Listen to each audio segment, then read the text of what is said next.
Well, here we are again. Thank you for tuning in to Discussions. My name is Marcus. And I'm Debbie.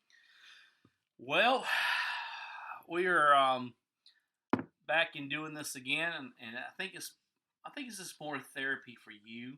You got to get some things off your chest, and I do too on this subject we'll be talking about tonight. So, No, it's just as we go through our week, those things that just annoy you, you're like, oh yeah, we're doing a podcast about that. So you talking about me? Well, So go ahead and bring it up. we're going to talk tonight about the very sensitive subject of common courtesy. Now, what do we mean by common courtesy, folks? Well, we mean just the consideration of those that are around you and how you and your family act out in public when there's other people around you. But it can broaden out also. We've got professional common courtesy at work. People you work with just don't have any courtesy. No, Let's just stick to the public venue. no. Well, we were talking about some other things too about what brought it up on your end of your professional job. No, just people are just rude in general. And I don't want to hear this COVID garbage about, oh, well, we've been locked down for 2.5 years. Everybody's been desensitized. I'm calling BS. Okay? People are just ignorant and rude in general. You know, I don't think we can use COVID. I just think They will. No, they won't. Not on that. I think yes. I think people are just uncouth and not raised correctly. No, it has nothing to do with how you're raised. I think just this whole atmosphere of I deserve and I get and I need and But wouldn't that it's be all I and you have people being have selfish? well it runs along the same line because people have just forgotten that there's like I don't know what 20 billion other people in this world that exist around you, and the world does not revolve around you as much as you'd like to think it does, and that you have to interact with other people in public on a daily basis. And there's just this lack of, again, like we were raised in an age of, people holding doors for one another, consideration, and just be, I mean, you had party lines, and I mean that's everybody had to take their turn. That was my grandmother's house. If y'all don't know what a party line is, there was this thing on the wall called a phone. This is my grandmother in Louisiana, and she shared a phone line with two other people. Now, one of them was her brother, and the other one was this other person down the road. And I'm talking about this was in the 80s. Yeah. This was in the 80s here, and they ended up where the phone would ring, and you don't know who it was for. I thought there was like a certain amount of rings. I can't say yes or no about that. I know I've heard some people say like you'd have like one ring for the first person, 2 rings for the second person, 3 rings for the third person. But anyway, either way. But you would pick it up and you would hear them talk. Yeah, because you never knew. And their house is down. How long the conversation lasts. So if you wanted to make a phone call and you picked up the phone and you heard other people talking, you'd hang back up and wait for them to finish. But those people that were on the line would hear you pick up, so they know somebody else is trying to call. So, of course, they would then have the common courtesy to then be polite and maybe finish up their call or tell you, hey, hold on, we'll be on like 10 more minutes. But, I mean, okay, I won't bring it up. So yesterday, it was my birthday. Happy. Shh, just be quiet. Anyway, for my birthday, I wanted to take my kids and my grandson, one of my grandsons, because the other one's too young, to go see The Lion King.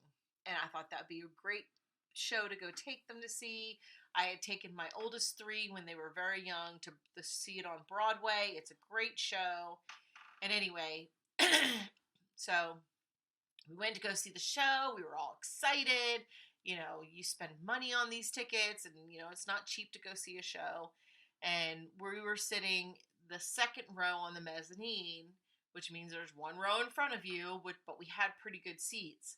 And anyway, during the show, the row in front of us, of course it's the Lion King. There's kids there. I get it. But the people in front of us had a kid who was literally like leaning over the balcony. He was jumping up and down. He was standing straight up. Well, about 20 minutes into the show, I just was like, I've had it because, I paid for our tickets too. And I want to see the show, not bobbing around some kid jumping around. So I leaned forward, and yes, I was that person. And I said very nicely, do you mind having your son sit down so that the rest of the people behind him can watch the show? And that's all I said. Well, of course, I got the snotty looks back at me because I was being that person to call their child out. And, I'm sorry, I get it, but in the same aspect, there's 9 rows behind you who have kids and family that want to see the show as well. So, and needless to say, they did. They tried to make him sit down and behave, and it lasted through the first end of the first act. But then after the intermission, it was pretty much a free for all. The kid was like hanging off the monkey bars and swinging all over the place. And at one point, he like hoisted himself up over the balcony, and even my kids were like, oh my gosh, he's going to fall off. And then my daughter and I, the princess, sat next to each other. And of course, the 2 kids behind us, through the whole 2.5-hour performance, were kicking the back of our chairs. Oh, I didn't know that. Yes. And it was not just like, oh, accidentally I hit it. It was a constant hitting of both of our chairs. And I didn't turn around and say something to them because I figured I'd already made the people in front of me angry.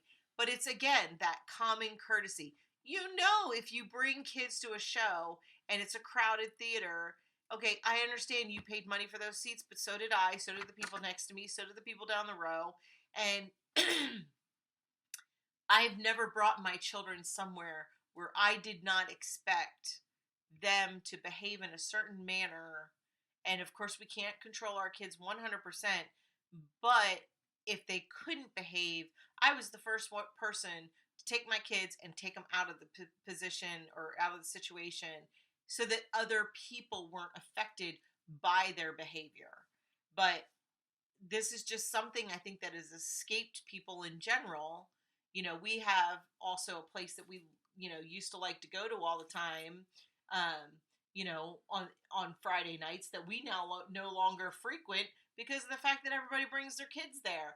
And, the parents are sitting there having a drink, maybe some food, and the kids are literally running everywhere, screaming, yelling, chucking balls across other patrons, areas. And again, as I don't understand the concept of you're in a public place. Yes, you can't control your kid 100%, but there's that common courtesy factor of there's other people around you that are also trying to enjoy their evening, their dinner, their drinks, their play, their event, whatever.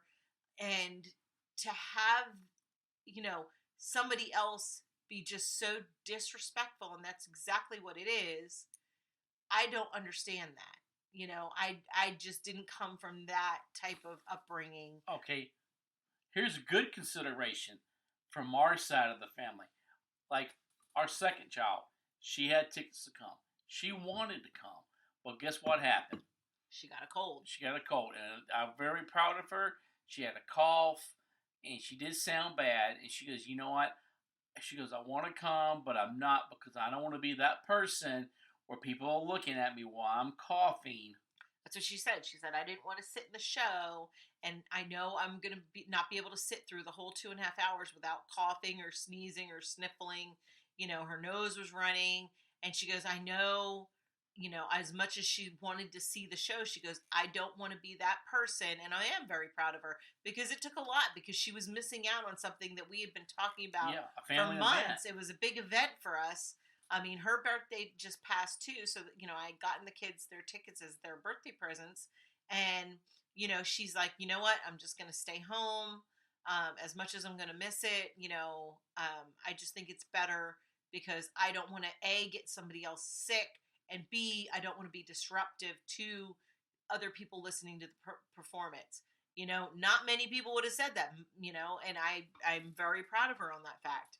But even when you know, what started this whole conversation? Well, I tell you what brought it up was, and I even have another story that we both, it's funny because it came from a stupid adult.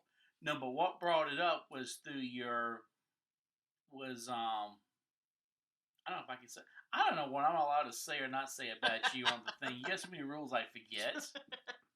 Your other profession Yes. saying that, oh, well, someone already found a place, and you're like, oh. Well, that's what it was. Oh, they didn't tell me that, and it wasn't the point if they would say, call you up and say, hey, look, thanks for helping, but I found a place, and I don't know how it works out in your world on the computer, taking them off the search or. So that's yes. what brought it up. So I do real estate. I'm a realtor. And you know what? I put people on searches all the time. Half of them, I really could care less. I'm curious as much as the next person about, you know, what's coming on the market and, you know, what new houses and, you know, what would entice me to move. So if somebody says, hey, you know, usually I ask them a bunch of questions to see how serious they are. But if they say, hey, you know, I'd love to be on a search, I have no problem. You don't have to sign any paperwork, and I know not every realtor does that. I have no problem. You can be on a search for, you know, for whatever.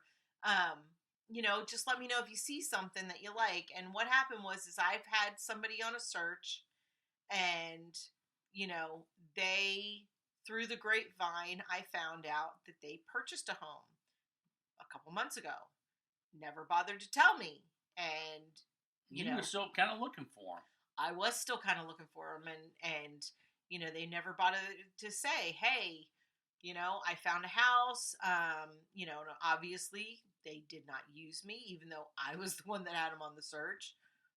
You know, that's the risk I take in my profession, and because I am, you know, not, I'm a little bit more lenient than other, you know, realtors.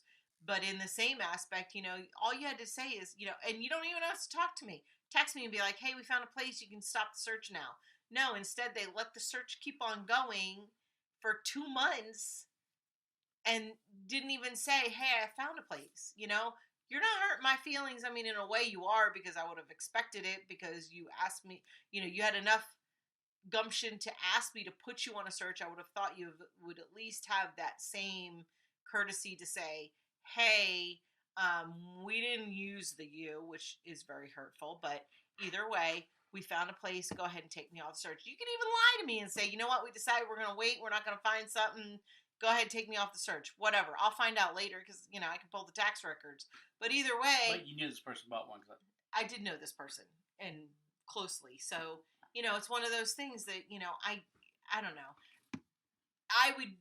I'm more hurt that they didn't say something than I am that they didn't use me. Does that make sense?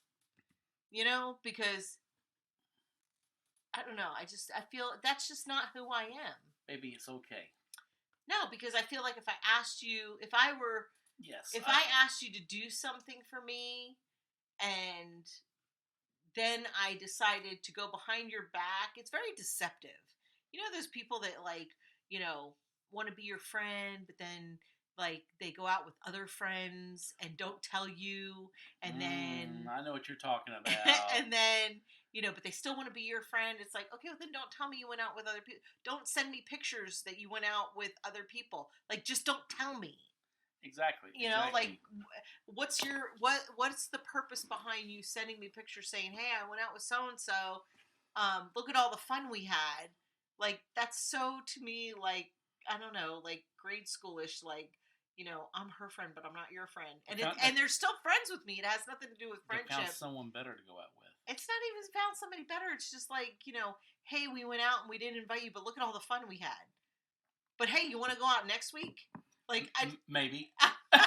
We might go out with you. I just don't get that. Like, you know, like, just leave me out of the whole conversation altogether. In all honesty, I'm telling you, true friendship is just out the window. You just don't see it. We're to that point of our age. Do we really want to have... Baby, that's why I'm your BFF. Baby, I am your BFF. Yeah. But it's that whole, like, I guess, are they so desensitized that you just don't think before you say something? and think, hey, like I always think before I say something, unless I'm really angry at somebody, for the most part, I think, is it worth saying anything at all? Or should I just keep my mouth shut because if I say something, it's going to hurt their feelings? Or if I'm out in public, like again with the whole kid thing, I don't care where I'm at, if it's my kids, my grandkids, whatever, I'm very conscientious about of your surroundings, of my surroundings, yes. and who they affect. And like I said, I mean, we had a brood of them, and I still, no matter where I went, I always made sure when all the kids were out with us, I was very observant over who they interacted with, and what they did and how they were. I will say this for our children. Our children are by no means perfect in any way. In fact, our children have a lot of things that are not perfect about them. But I will say this. One thing we have always taught them, and this is one thing that we've always been complimented on, is that our kids know how to talk to people, be respectful to people, no matter what their age. We do teach them yes, ma'am, no, sir, yes, sir, all that and just, if it's an elderly person that, if they ask you to pick up something, you pick it up. You don't ask why. There's never a why should I, or why do I need to do this. It's a, you just do it. And if it's somebody that is outside the family and they ask you to do something, you do it. You don't ask questions, because again, it shows character.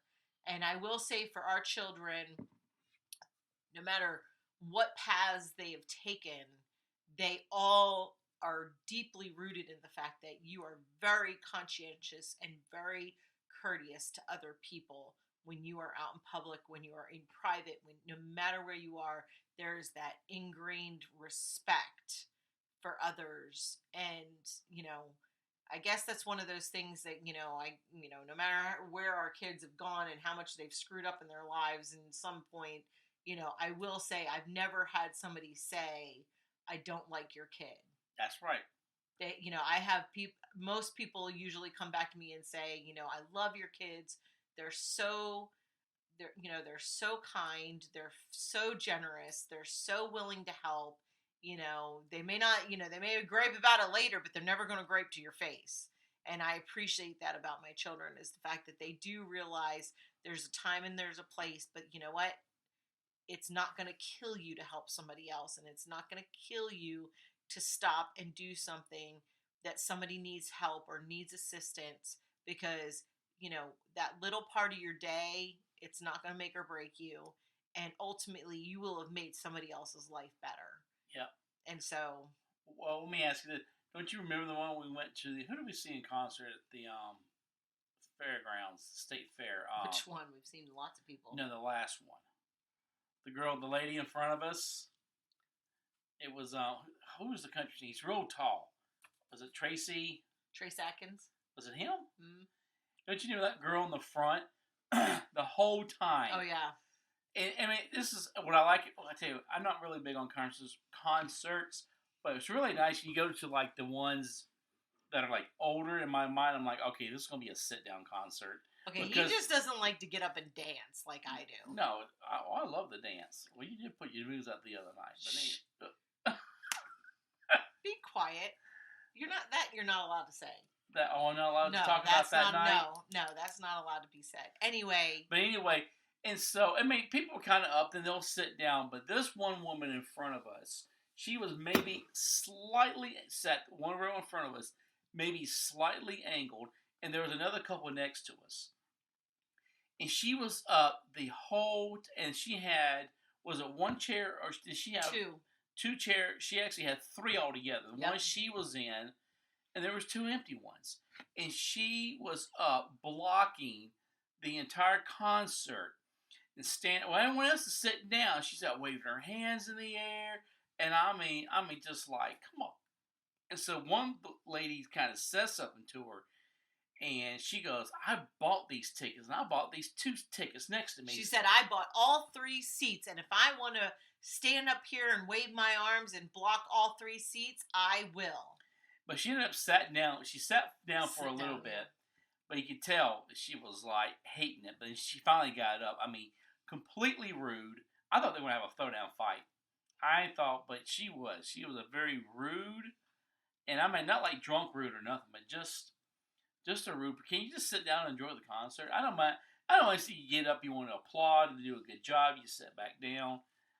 Because everyone else is sitting down at this concert, but she was up there, arms in the air, and her, I don't know, Yeah. inconsiderate. Kind of reminds me of was it Steel Magnolias, where the woman comes and takes her place, her park. No, what was the movie where she pulls in the young girl pulls in her spot.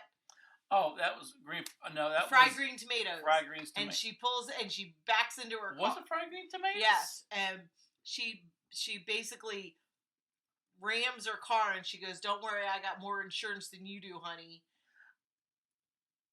No, it was Kathy Bates. In Fried Green Tomatoes. She was that the movie Fried? I'm pretty sure it was. No. You can message us and tell us which movie it was, but it's the movie where she was waiting patiently for her spot in the parking lot, and a young girl came and zips right in and takes her spot. And when she said something, she basically turned around to Kathy Bates and said something really nasty about her beating her into the spot. And then Kathy Bates just starts ramming her car, and the girl comes back. And she just turns around and she says, "I've got more insurance. I may be older." I can't remember the quote, but I remember. But it's that whole thing of this selfish generation has forgotten that there are people that exist around you. And just because it's something that you think you want or deserve, there's a whole world that you can be nice to and be courteous to, and it's not going to kill you to lose that parking spot. It's not going to kill you to lose, maybe a little bit of your kids sitting there, maybe having to sit still, God forbid. It was Fried Green Tomatoes. Told you. And, or, I don't know, pay attention to your kid, not kicking the seat in front of them. Even in the movie theater, I've had it happen in the movie theater. Kids running up and down the aisles, screaming and yelling. Everybody else is trying to enjoy their movie. It's not all about you. And I know this sounds like I'm turning it around to exactly the opposite of what I'm saying, but everybody else paid just as much as you did. Everybody else has worked just as hard as you have. Everybody else has a life, and sometimes you just never know, how much people put out there, and, just by you not being courteous and considerate, it just sets them off. Okay. It's done. Are you done? For now. I'm glad I was able to comment. Do you feel? I feel better. Do you really feel No, better? because, what the people that did it are never going to hear this. They're never going to listen. I just hope maybe somebody out there pays attention. People who are listening out there and you're not considerate, well, maybe hopefully you might change your mind. You might change your mind. You might rethink that whole thing. Maybe you want to be a blessing. That's a whole. That's a whole other podcast. I love just being a blessing to each other. All right. Well, I guess that's it. I've gotten it off my chest, and we're hitting 23 minutes. But I just want to thank you for tuning in to Discussions. And this is Debbie and Marcus. We'll see you next week.